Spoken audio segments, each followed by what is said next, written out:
জুলাইয়ের মাঝামাঝি থেকে 5ই আগস্ট পর্যন্ত যে পরিমাণ হত্যাযজ্ঞ চালানো হয়েছে, নির্যাতন চালানো হয়েছে শুধুমাত্র ক্ষমতায় টিকে থাকার জন্য, সেখানে আমরা দেখেছি আপনারা যারা প্রবাসী ভাইরা রয়েছেন, যারা রেমিটেন্স দিয়ে দেশের অর্থনীতিকে সচল রেখে চলেছেন, এখন কিন্তু আপনাদের রেমিটেন্সের প্রবাহের কারণে রিজার্ভ কিন্তু আবার ব্যাক করা শুরু করেছে। রিজার্ভ নিয়ে যে ভয়টা ছিল সেটি কিন্তু এখন আর নেই, আস্তে আস্তে কেটে যাচ্ছে এবং এটা অত্যন্ত গুরুত্বপূর্ণ বিষয়। এবং সবচেয়ে বড় অবদান অবশ্যই আপনারা যারা প্রবাসী ভাইরা রয়েছেন প্রতিনিয়ত রেমিটেন্স পাঠাচ্ছেন। এবং আমরা দেখলাম যে ওই সময়টাতে কিন্তু আপনারা রেমিটেন্স পাঠানো বন্ধ করে দিয়েছিলেন একযোগে ঘোষণা দিয়ে। এবং আমরা দেখলাম যে ওই সময় যে সংশ্লিষ্ট মন্ত্রী ছিলেন, আমরা পলক সাহেবকে দেখলাম যে আপনাদেরকে অনুরোধ করতে, পায়ে ধরে রিকোয়েস্ট করতে, এই যে পুরো প্রবাসী ভাইরা মিলে হঠাৎ করে রেমিটেন্স বন্ধ করে দেওয়া, এই কাজটা আসলে আপনারা কিভাবে সফল করেছেন বা কিভাবে সবাইকে একত্রিত করেছেন এবং কিভাবে উদ্বোধন করেছেন এই কাজটি করার জন্য? হাদি ভাই, আপনি জানেন বাংলাদেশে কিন্তু ইন্টারনেট বন্ধ ছিল। তার মানে এই না যে বাংলাদেশ বন্ধ মানে প্রবাসীরা কিন্তু সব বাহিরে থেকে, যেমন মিডল ইস্টে আছে, ইউরোপ আমেরিকাতে আছে, বিভিন্ন দেশে আছে, আমাদের নেট কিন্তু খুলেছিল এবং প্রত্যেকটা প্রবাসীর একটাই কথা ছিল যে না, তোমরা মারতে থাকো, মারো, কিন্তু আমরা রেমিটেন্স পাঠাবো না। প্রত্যেকে কিন্তু ঘোষণা দিয়ে বলছেন আমরা পাঠাবো না। সে যাই হোক পরে হবে, কিন্তু আগে দেশ স্বাধীন করে প্রবাসীদের একটা ঘোষণা ছিল যে আপনারা স্বাধীন করেন, আমরা অর্থনৈতিক যোগানটা আমরা দেব প্রত্যেক। কারণ আমরা কিন্তু সবাই কিন্তু টাকা পাঠাবেন একটা বদ্ধপরিকর ছিল, কেউ টাকা পাঠাবে না, কারণ আমাদের নেট কিন্তু খোলা ছিল, বিভিন্ন মাধ্যমে যোগাযোগ হতো, বিভিন্ন ফেসবুক ইন্টারনেট কল্যাণের মাধ্যমে কিন্তু আমরা সবাই কিন্তু একত্রিত হতে পেরেছিলাম যে আমরা টাকা পাঠাবো না দেশে। এর জন্য কিন্তু যে শুধু বাংলাদেশে নেট বন্ধ ছিল, তার মানে এই না যে বিশ্বের নেট বন্ধ ছিল। আমরা নেট খোলা থাকার কারণে, যেমন সোশ্যাল মিডিয়ার কারণে, বিভিন্ন ফেসবুক, টুইটার, টিকটক বলেন, প্রত্যেকটা মিডিয়ার কারণে কিন্তু আমরা একত্রিত হতে চেষ্টা করেছি। আর আপনারা কিন্তু দেখতে পাচ্ছেন যে এখন কিন্তু প্রবাসীরা আস্তে আস্তে, দেখেন ভাই, জটটা ছিল কিন্তু বহু বছরের। তার মানে এই না যে ডক্টর ইউনূস সাহেব এসে 1 থেকে 1.5 মাস 2 মাসের মধ্যে কিন্তু কমপ্লিটলি আপনাকে সমাধান দিতে পারবেন, এটা আসলে কল্পনা করাও যায় না, এটা আশাও করা যায় না। কারণ দেখেন, প্রবাসীরা যে সুফল পেতে শুরু করেছে, আপনি এয়ারপোর্টে দেখতে পাচ্ছেন, বিভিন্ন গণমাধ্যমে, বিভিন্ন টিভির প্রতিবেদন দেখছেন, অলরেডি কিন্তু প্রবাসীদেরকে ছাড় ডাকা শুরু হয়েছে। দেখেন ভাই, কোন এক পর্যায়ে যদি বিপদে পড়ে যখন মন্ত্রী পা ধরতে বাধ্য হয়েছে, বাংলাদেশের মানুষ কিন্তু এখন বুঝতে পারছে, আন্দোলনের পরে বুঝতে পারছে যে দেশ গঠনে প্রবাসীদের কি ভূমিকা। এটা আসলে আন্দোলনের আগে যে এত বড় ভূমিকা, এত বড় যে প্রবাসীদের যে এত বড় একটা ভূমিকা, এটা কিন্তু কেউ জানতো না। এটা জানলেও কেউ স্বীকার করতো না, কিন্তু আন্দোলনের পরে কিন্তু সবার মাধ্যমে যে একটা বুক তৈরি হয়েছে না, প্রবাসীদের দেশ গঠনে সবচেয়ে বেশি ভূমিকা। না, আপনি যথার্থই বলেছেন যে প্রবাসীদের যে ভূমিকা, প্রবাসী ভাইদের যে ত্যাগ, তারা পরিবর্গ নিজের দেশকে ছেড়ে, বন্ধু বান্ধব, আত্মীয় স্বজনকে ছেড়ে কিন্তু তারা বছরের পর বছর তারা সেখানে কর্মসংস্থানের কারণে থেকে যাচ্ছে।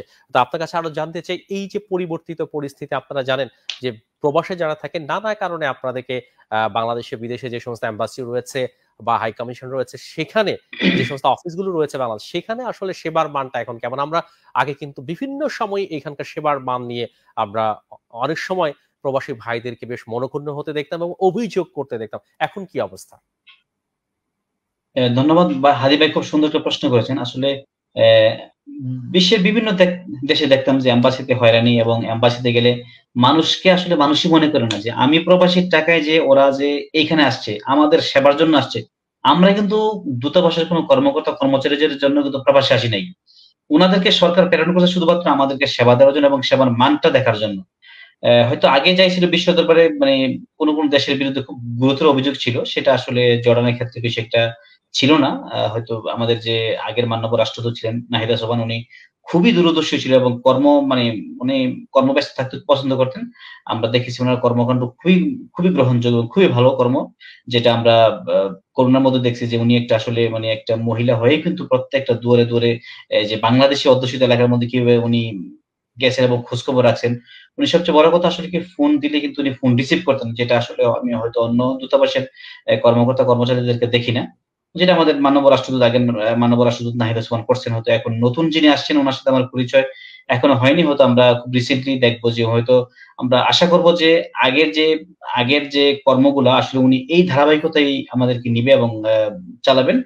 আর বিভিন্ন দেশের দূতাবাসে আমরা দেখেন, আমি নেপাল না মালদ্বীপ, শুধু আমার দেশটার নাম খেয়াল নেই, 1 গ্লাস পানি চাওয়াতে কিন্তু তাদেরকে প্রথম সচিব এসে কিন্তু তাকে কিক মারছে এবং লাথি মেরে তাদেরকে বেদম প্রহার করছে। এবং আসলে অনেক দূতাবাসে কিন্তু যেটা আমাকে রিসেন্টলি আমার এক কলিগ বলল, যে বাহরাইনে বাহরাইন দূতাবাসে দেখলাম মানুষকে আসলে মানুষই মনে করে না যে তারা যে আছে এখানে তাদের সেবা করব, সেবার মানটাই ছিল না আসলে।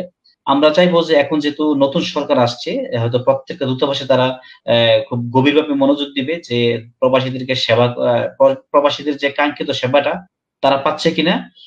আর আমরা হয়তো জানছি যে নতুন সরকার যে জর্ডান প্রবাসীরা কিন্তু ডক্টর ইউনূস সাহেব কিন্তু সবাই অভিনন্দন জানাচ্ছে এবং প্রত্যেকটা কনফারেন্সে এবং তারা ভিডিও কনফারেন্সের মাধ্যমে ডক্টর ইউনূস সাহেবকে অভিনন্দন জানাচ্ছে। আর আমাদের প্রবাসীদের চাহিদা কিছু থাকবে, মানে কিছু খুব অল্প সংখ্যক চাহিদা ছিল আসলে। আমাদের বেশি দিতে হবে না, আমাদেরকে কিছু মানে শুধুমাত্র কিছু সুবিধা দিলে কিন্তু আমরা প্রবাসীরা অনেক খুশি থাকবো। যেটা হচ্ছে যে আমাদের আহ বিশ্বের প্রত্যেকটা দেশে দূতাবাসের সেবার মানটা উন্নত করতে হবে, যে একটা বাংলাদেশে গেলে যে তাকে যে সাহায্য সহযোগিতা করার জন্য। দেখেন ভাই, প্রবাসী কিন্তু আমরা কিন্তু এখানে বাংলাদেশ থেকে কিন্তু এখানে কেউ পিএইচডি করে আসে না, কেউ মানে মাস্টার ডিগ্রি হন যাই, অত শিক্ষিত হয়ে কিন্তু আসি না। আমরা আসলে অনেকেই কিন্তু মানে অনেকে পড়াশোনা জানে না। আমরা অনেকেই কিন্তু অশিক্ষিত, পড়াশোনা জানি না, কম জানা লোক কিন্তু বাংলাদেশটাকে চালাচ্ছি। শিক্ষিত লোকের চেয়ে বেশি কিন্তু অবদান বাংলাদেশ গঠনে। সে আমাদের মধ্যে যে অশিক্ষিত মূর্খরা বলেন, তাদের কিন্তু দেশ গঠনে কিন্তু সবচেয়ে বেশি ভূমিকা। সো তাদেরকে সেবার মানটার দিকে লক্ষ্য রাখতে হবে এবং তাদেরকে বুঝতে হবে যে না, বাংলাদেশ থাকার কারণে কিন্তু আমরা এখানে, প্রবাসীদের কারণে কিন্তু আমরা এখানে দূতাবাসে চাকরি করতে এসেছি প্রবাসীদের জন্য। সেই সেবার মানটা তৈরি করতে হবে। আর আপনি দেখেন যে রিসেন্টলি দেখেন পুলিশ বিহীন কিন্তু বাংলাদেশ চলছে। আমি যেটা গত লাইভে বলছিলাম যে পুলিশ বিহীন বাংলাদেশ না, চলছে কেন? শুধু আপনি যথার্থই বলেছেন যে বাংলাদেশ গঠনে আসলে আপনারা যারা প্রবাসী রয়েছেন তাদের অবদান অনস্বীকার্য, অনেক গুরুত্বপূর্ণ এবং প্রতিনিয়ত কিন্তু আপনারা সেটি প্রমাণ করে চলেছেন। এবং আমরা যখন পুরো দেশ রিজার্ভ নিয়ে চিন্তিত তখন কিন্তু প্রবাসীদের রেমিটেন্স প্রবাহ আবার বেড়ে গেছে। এবং আপনাকে একটু বলতে চাই, যেহেতু আপনি গণমাধ্যমে কাজ করেন, অবশ্যই দেশ বিদেশের নানা খবর আপনি রাখেন সবসময়। এই যে রিজার্ভ কমে যাওয়ার কথা ছিল, সেখানে কিন্তু কমে যাচ্ছিল, কমে গিয়েছিল, সেখানে প্রবাসী ভাইদের রেমিটেন্স এবং আমরা যেটি দেখেছি গত এক মাসে বিভিন্ন দাতা সংস্থা ইন্টারন্যাশনাল এবং যারা বাংলাদেশের আন্তর্জাতিকভাবে বন্ধু প্রতিম রাষ্ট্র রয়েছে এবং স্বয়ং ইউএসএ গভর্নমেন্টও কিন্তু ডক্টর ইউনূসের পাশে এসে দাঁড়িয়েছেন। তা আপনার কাছে কি মনে হয় যে এই যে সারা বিশ্ব থেকে দাতা গোষ্ঠী, বন্ধু প্রতিম দেশগুলো এবং পরাশক্তি পশ্চিমা বিশ্বে ইউএসএ তারাও কিন্তু এসে দাঁড়িয়েছে আপনার ডক্টর ইউনূস সরকারের পাশে, বাংলাদেশের পাশে, এই বিষয়টিকে নিয়ে আসলে আপনারা প্রবাসে যারা রয়েছেন তারা কিভাবে মূল্যায়ন করেন বা কিভাবে এই বিষয়টি নিয়ে আপনারা ভাবছেন? হাদি ভাই দেখেন, ডক্টর ইউনূস সাহেব কিন্তু একটা ব্র্যান্ড। ডক্টর ইউনূস সাহেব একটা ব্র্যান্ড। আমি এই দেশের মানে জর্ডানিয়ানদেরকে যতটা না দেখলাম যে খালেদা জিয়া এবং শেখ হাসিনাকে চিনে, যারা শিক্ষিত মোটামুটি। আমি রিসেন্টলি গত এক সপ্তাহ আগে একটা প্রোগ্রামে ছিলাম, তো আমাকে এক আরবি বলছে যে এখন তোরা কেমন আছিস, এখন তো তোদের এই প্রফেসর, ওনারা বলে প্রফেসর ইউনূস, বলে তুই চিনস কিভাবে? তুই কি চিনবো না, ওনার সাথে আমার টুইটারে অ্যাড আছে এবং ওনাকে আমি খুব ভালো করে চিনি। তোরা এখন যে মানে তোদের যে এখন রেসপেক্ট অন্যান্য তুলনায় অনেক বেড়ে গেছে, যে তোদেরকে এখন অনেক রেসপেক্ট করতে, কারণ উনি এবং শুধু নোবেল লয়ার না, ওনার যেহেতু টুইটার ওনাকে ফলো করে, ওনার যে অ্যাওয়ার্ড গুলো, ওনার যে বিশ্বব্যাপী যে একটা ওনার যে একটা মানে গ্রহণযোগ্যতা, এটা থেকে কিন্তু অনেকেই কিন্তু যে দেখতেছে বাংলাদেশের মান এখন কোথায় গেছে। আর এই যে এখন ডক্টর ইউনূস সাহেব, আমি বললাম যে উনি একটা নিজে একটা ব্র্যান্ড, ওনার সাথে কাজ করতে পেরে এবং ওনাকে সহযোগিতা পেরে কিন্তু অনেকে ধন্য মনে করবে যে আমরা ইউনূস সাহেবের সাথে কাজ করতে পেরে নিজেকে ধন্য মনে করছি। এবং আপনারা জানেন যে বিশ্বের প্রত্যেকটা দেশে এমন কোনো দেশ নেই যে ওনাকে কেউ বিরোধিতা করে। আপনি যদি দেখেন যে পাশের দেশ ইন্ডিয়া, মুকেশ আদবানির ওয়াইফ কিন্তু আমি দেখলাম যে ফেসবুকে লাইভে এসে ডক্টর ইউনূস সাহেবের খুব প্রশংসা করেছেন। তার চেয়ে বেশি আপনি কি লাগে, যখন যখন আওয়ামী লীগ মানে যখন শেখ হাসিনা ছাড়া ইন্ডিয়ান লোক কাউকে প্রশংসা করতে না, ডক্টর ইউনূস সাহেব কিন্তু সেই ইন্ডিয়ান লোক যারা আমাদের সবচেয়ে চরম শত্রু, তারা কিন্তু প্রশংসা করছে। আর বিশ্বব্যাপী তো বাদই দিলাম যে ইউনূস সাহেব কতটা গ্রহণযোগ্য।